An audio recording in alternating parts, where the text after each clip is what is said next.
Quelques semaines après leur retour de Roumanie, une cérémonie était organisée ce vendredi sur la place d'armes du régiment spinalien.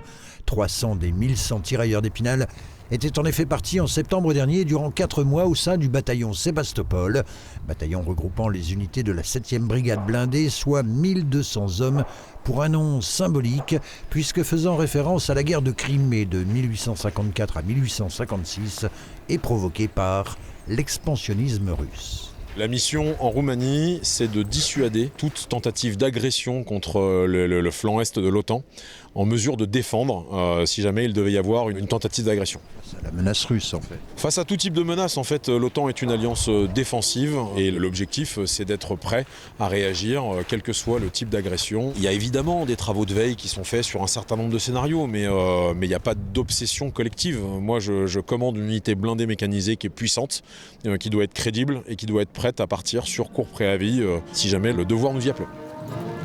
Une cérémonie en présence du général Philippe Lecarf, commandant la 7e brigade blindée, venu remettre à certains les félicitations ou les emblèmes de l'armée de terre roumaine, impressionné par le professionnalisme de soldats français très entraînés.